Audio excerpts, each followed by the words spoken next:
To get invested in a wrestler, they have to do things that make us feel, but this can happen in numerous different ways. I remember this. Yes. Everybody remembers that. We couldn't really plan anything crazy because we didn't want people to tell people to spoil the surprise. The vibe, atmosphere, and feeling that the wrestler creates can often be felt through one unforgettable feat. That was awesome. That was awesome, is right. I mean, heard from around the world. There wasn't a better way we could have presented that. That was as good as it gets. Perhaps it's a move or action that was perfectly executed. How did you do that?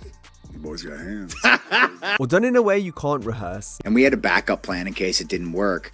But like, Randy was like, screw it, man. It just happens when everything clicks. I've never been able to do it again. That itself was one of the moves that I've never been able to do again. Like a moment in time that showcased one's aura in the best way. All you can do is go out there and do it and hope that all that timing is right. And that was one of those moments where everything comes together. That's what we'll be highlighting for this video, as we hear from the wrestlers themselves regarding their infinite aura moments. The Christian one, I think, will go down in history. All I can tell you, dude, is it made both of us really famous. Yeah, right. It's still that thing's been viewed so many times. I think half of the views are from me. Once Roman Reigns became the tribal chief, it felt like he was having unlimited aura moments every week. Shedding the ringmaster-like Rocky Maivia-inducing tiresome big dog persona meant the one head of the table tribal chief could now bless our screens. Reigns was finally able to show us what he was truly capable of, beyond the white meat babyface handcuffs of before. Roman had countless mic drop moments during this time, including a microphone catch that sent the wrestling world into a frenzy, particularly the internet wrestling community, since the main show cameras didn't actually catch the moment in question.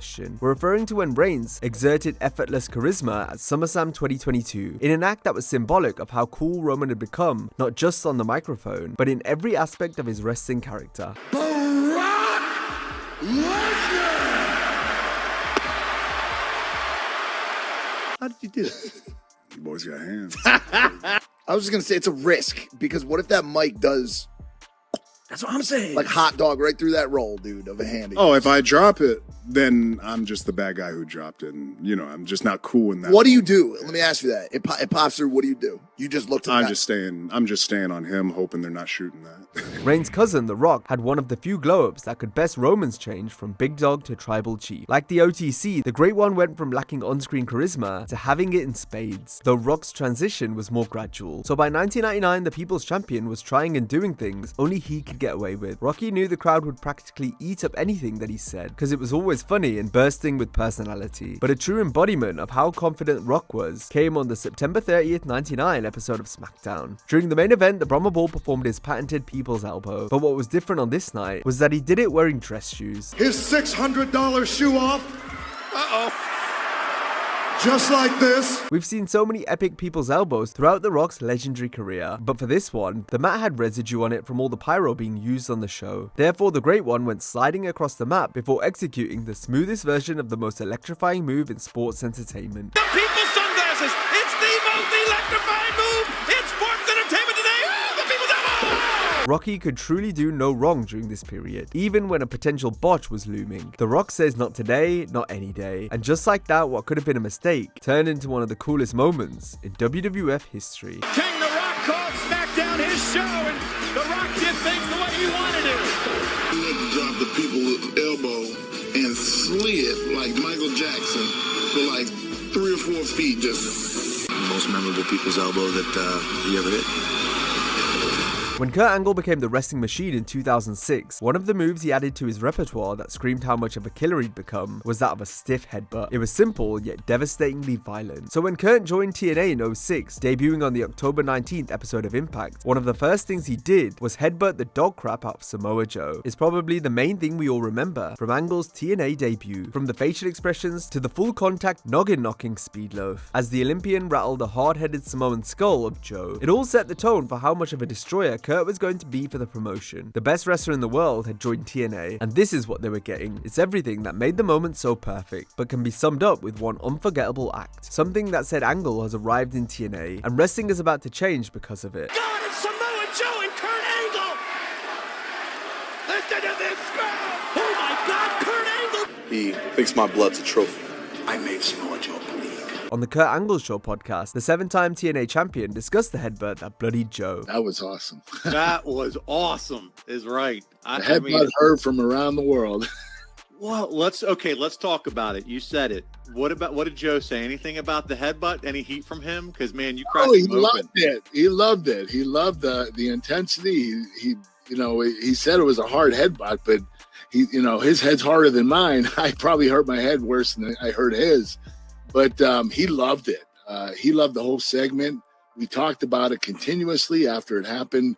There wasn't a better way we could have presented that. That was as good as it gets. We're sticking with TNA for another one of the most famous moments in the company's history. To set the scene, primetime Elix Skipper had been a stalwart wrestler in the final years of WCW and early years in TNA. He was known for his amazing athleticism and high-flying ability, including his greatest feat at the 2004 Turning Point pay-per-view. Here, Skipper, along with Christopher Daniels, took on America's Most Wanted, Chris Harris and James Storm, in a 6 sides of steel cage match, whereby the losing team had to split up. The team of Elix and Daniels, known as Triple X, ultimately lost on the night, but what everyone remembers is Skipper's big moment. TNA's 6-sided cage was unique in its design, especially the narrow ledges at the top, which didn't leave much room for standing on, better yet walking. Previously, Elix had dreamt up the spot he wanted to do off the cage. However, different reasons, including the AC going out during one show, prevented him from doing so. Thus, he was forced to sit on the spot for a few years, as revealed in an interview provided by Title Match Wrestling. 18 months prior to this cage match, when we had the first one, I wanted to walk the cage, they wouldn't let me do it. TNA wouldn't let me do it, and then we was going to do it anyway, but then they wouldn't. Nobody would take it. Everybody's like, no, you're going to kill yourself or whatever. So nobody would take it. The spot in question saw Skipper tightwalk on the edge of the slim cage. From there, he did the unthinkable. Years of walking on the ring ropes, performing the maneuver he called New School, had prepared him for this moment. You know what's funny? I always knew I could do it. I never practiced it or anything. I just always knew I could do it. So it wasn't hard because when I got up there to do it, I just did it. And it was either I was going to fall or I was going to make it. And everybody asked me, like, how did you plan for it? Did you practice walking the cage? No. I said, hey, I think I could do it. Let's do it. And let me tell you, that spot was scratched the whole day. Then everybody kept saying, no, no, no, no, no. And Chris Harris, maybe an hour before we went out, he said, do you think you can do it? I said, Chris, I know I can do it. If you give me the chance, I'll do it. And then my deal to them was, if they're going to break us up, at least let us do something so they can remember us.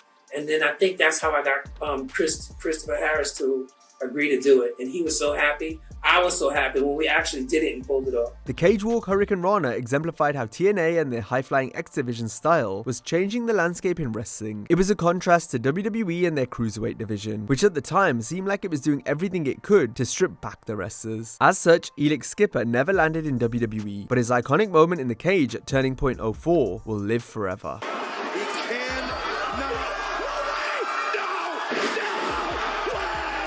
Harris, the guy that took the bump, he needed to be standing on somebody because there was no foothold and he would never be able to base just sitting on his ass. And so we worked it out where I put his foot on my shoulder and I basically held the cage. So he was using me as almost like a turnbuckle, like for if he was taking it off the buckles, I would be the second rope. And so he was standing on me, and so we put it together so he had a place to put his feet. And then, we're just like, if he doesn't go, we were going to do something else, but let's see. And just time stood still as we're watching him struggle.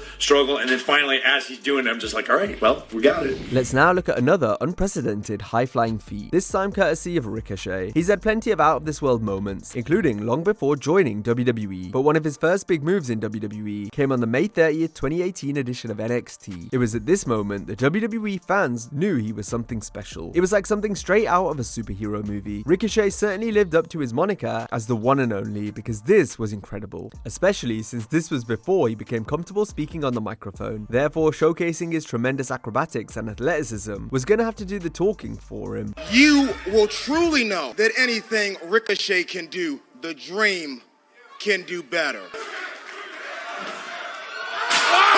Then show me. Fans who'd watched Ricochet before knew he was capable of something like this, but it still shocked everyone because this had never been done before in WWE. It was Triple H's idea because we were trying to find an exclamation mark to finish this promo, and we just couldn't, and nothing fit. It all just seemed nothing fit. Ricochet flipped to his feet on the ramp again on the July 10, 2023 Raw amidst a feud with Logan Paul.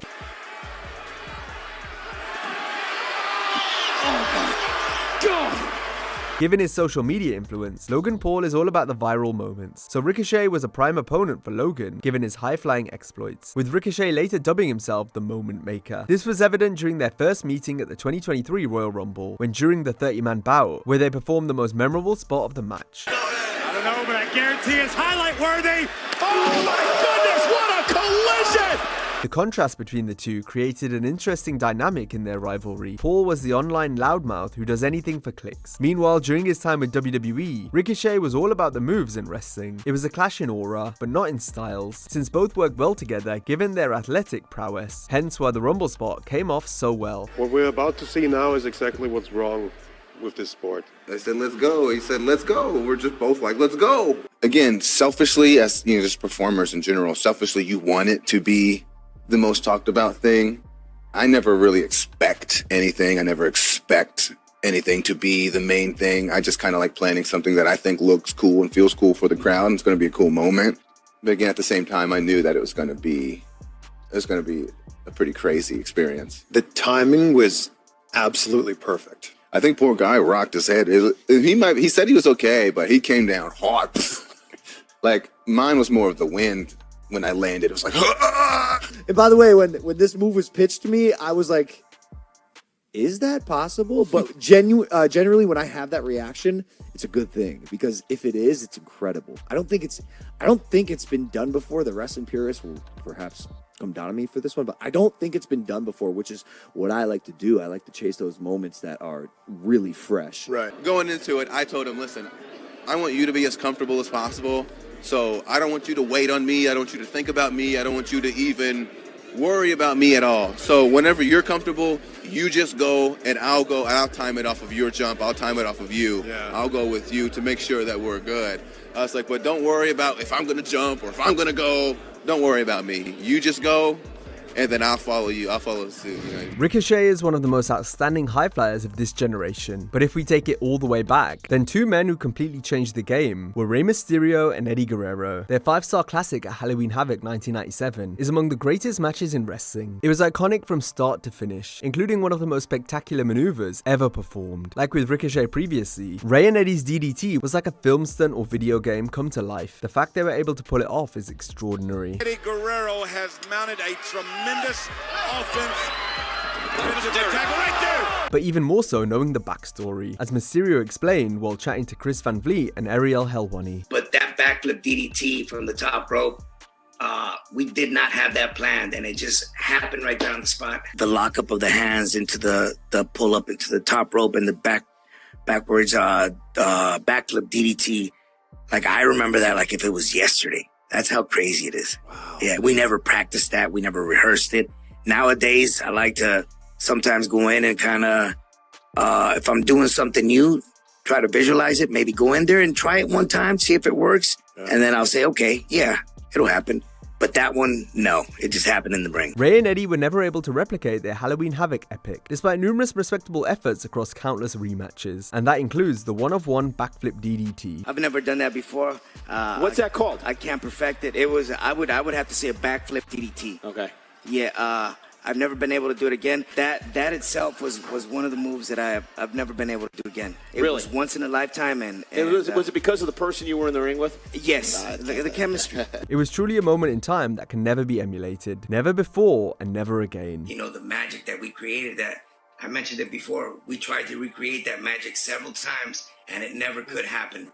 So that just makes that match even more special and meaningful. Like with Rey and Eddie's DDT, wrestling will try to recreate legendary moments, but it never quite hits the same as the first time. Take Shawn Michaels' famous match with Shelton Benjamin from the May 2nd, 2005 Raw, about where you saw that one spot and remember it forever. Shelton landing on his feet. Yeah, not a day goes by since I had that match where I haven't heard or seen some sort of comment basically compliment me for that match. I learned really early, it's all about creating memories for our fans. Shelton explained the mechanics behind the spot in a conversation with Maven Huffman. It happened in a split second, but for me, it was like I had, in my head, my perception was I had 5 minutes to figure out how to get my feet under me. And the whole time, wow. I'm looking at Sean's foot. One of the things I do to protect myself is I do this. So if you look, you notice my hands. Yeah. And I do this. The secret for me was when my hands felt Sean's foot, that's when I started bumping. That's when you took that. That's my snap my head. Gotcha. Because my hands come here in front of me. Gotcha.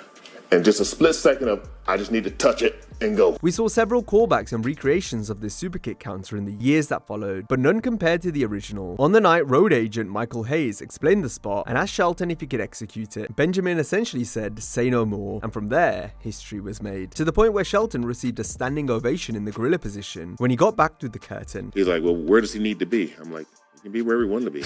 I'm like, tell me where you need me to be, and I'll be there.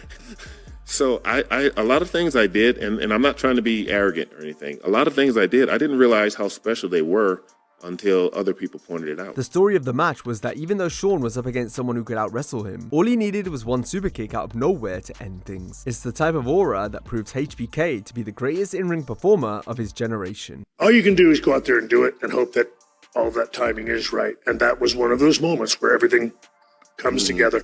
And what's great is that it was also on top of a really fantastic match. Such a good You match. can have a finish like that, and it's still going to look spectacular, but if the build-up to it has not been overly glorious, it'll still get a reaction, but it doesn't quite mean as much. And it was such a good match to where people didn't know who was going to win, and then being able to pull it off out of the blue like that, out of something, and kind of stealing it, if you will, or a lucky last shot, was just a perfect ending to it. WWE have long since referred to Michaels as the greatest in-ring performer ever, much like they've labeled John Cena as the greatest of all time. Among Cena's finest moments was when John returned from a pec tear he suffered in October 2007. Cena was expected to be out of commission for half a year, but instead of doing physical therapy 3 times a week, John was doing it 3 times a day in a race to get back as quickly as possible, as discussed during an interview with Chris Van Vliet. So because I just did a lot, 6 days a week, you heal. You know, I was pretty much put in a heel tag. I was like a physical therapy terminator. After just 3 months away, John was ready to return as the final entrant in the 2008 Royal Rumble. Cena's comeback was kept quiet, so very few people knew. Even the wrestlers in the Rumble match were unaware of the big secret, besides those who were still in the ring when John emerged. Once his music hit, it's a sight everyone remembers. The Madison Square Garden crowd went ballistic, while Cena stood there taking it all in, cool as can be.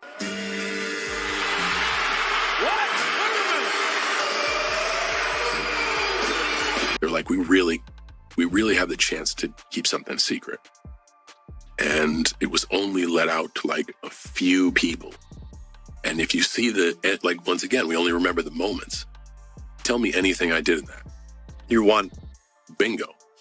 But the action to win was very simple. I remember this. Yes. Everybody remembers that. We couldn't really plan anything crazy because we didn't want people to tell people to spoil the surprise. So it was like, he's coming out. He's going to win. That's happening now. Oh, so it was great. What does that mean? The other 29 people in the match thought somebody else was going to win? Yes, I think so. Wow. Yeah.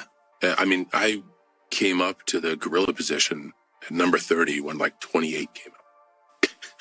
And I had been like, whoa. Usually nowadays they'll kind of hide guys off site or in a bus or something. I was in like a broom closet in the garden. After winning the Rumble, Cena went on to WrestleMania 24, but failed to win in a 3-way featuring Triple H and WWE champion Randy Orton. The bout was unique in that Orton didn't win with the RKO. Everyone, wrestling fan or not, knows how legendary Randy's patented RKO is. But if we're talking about the most perfectly executed aura-rific RKOs of all time, then most fans usually narrow it down to 2. The first being when Orton countered Evan Bourne's shooting star press in midair on the July 12, 2010 Raw. It was a stunning reversal, though the Viper gives all the credit to Bourne and how the move was shot visually. Forrest going for airborne, ladies and gentlemen!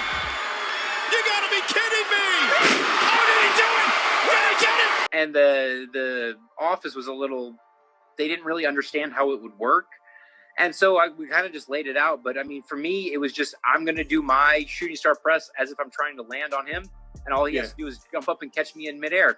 That's all he has to do. If you watch like a different camera angle, like I wasn't, but 2 feet off the mat. Yeah. I'm just laying down. I just went like this, Steve. I just went Like, it was all him, but it was like, oh, that was the best ever. And isn't that how it goes? Yeah. Like, we knew it was going to be cool if we hit it, but I remember they shot it real tight. We did it live television, and there you go, you know. Randy's pop-up RKO counter to Seth Rollins' curb stomp at WrestleMania 31 was more complex for Orton. He and Seth couldn't pull it off right while practicing earlier in the day. However, Randy believed once they were live with the adrenaline and the roar of the crowd, there'd be no stopping him. The Viper's reaction to the spot said it all. He was the coolest guy on the planet in that moment. Seth Rollins may have put Randy in position for another curb stop. Oh my unbelievable counter! Oh my God, unbelievable! And we had a backup plan in case it didn't work. But like Randy was like, screw it, man. I always take the easy way just so I can bat 1,000. But let's just do it, man. Let's just give it a shot. If it screws up, whatever. I've had plenty of Mania moments. I don't care. You know, I gave him a base to jump off of, but he had to run towards me, redirect, go straight up off the back, and give me enough hang time, give himself enough hang time, I should say, for me to go from being bent way the fuck over to getting out from underneath, seeing him and dropping. And if he would have been just a little off, the whole move would have not went down. Or if it went down, it wouldn't have been pretty, you know. Goldberg was Orton's favorite wrestler back in the day. Bill was one of the most aura-inspiring talents in the industry. He was like a fire-breathing dragon with an intense persona, steamrolling opponents in short matches with an unprecedented undefeated streak. Forget promos and scientific wrestling. It was all about the entrance, the mystique, the chaos, and the reaction from the fans. Spear, spit, jackhammer summed it up nicely, with the spear being the highlight, as Goldberg tore through opponents like the jacked-up, screaming menace he was. It was like a robot hybrid athlete mixed with a half rhino, half warthog shaved gorilla. There's been plenty of great spears that epitomize Goldberg's aura, but one of his personal favorites, and most visually devastating, is when he mowed down Christian on the April 14, 2003 Raw. Not all spears are created equal, but sometimes everything just clicks and comes together in vicious fashion. Looks like he means business, and he does. Christian grabbing that The Christian one, I think, will go down in history. That Christian one looked like it was personal. Looks like I folded him like a chair. But he was, man, I love Christian, man. Yeah. I mean, the funny thing is that the ones that look the most devastating are to the guys that I like the most. Goldberg and Christian reminisced on the brutal spear from 03 when Bill was interviewed on the Edge and Christian Pod of Awesomeness. And I remember you came out to interrupt me, and I turned around and stepped into it, and I just remember the reaction live when it happened. And still people send me the video to this day asking me about that spear and if and how bad it hurt and all that stuff. And I'm not gonna lie, it was there, but it was one of those things where you stepped into it and I stepped into it, and it was like two professionals, you know, doing what they do and making this illusion of what it's supposed to, you know, what's supposed to happen out there, and that's what it was. All I can tell you, dude, is it made both of us really famous. Yeah, right. It's still that thing's been viewed so many times. I think half of the views are from me. just appreciating how you lived through it. Anybody can take a spear involuntarily, but to make it look as good as you did and to survive, I'm telling you, man, I'm in awe every time I see it. And it's something that I'm telling you, it'll outlive both of us. You know, I'm sure it will. There's no question about it. Now, if you enjoyed this video, be sure to check out our similar video on WWE promos that made wrestlers snap in real life. Hope you have a great day, and I'll see you next time.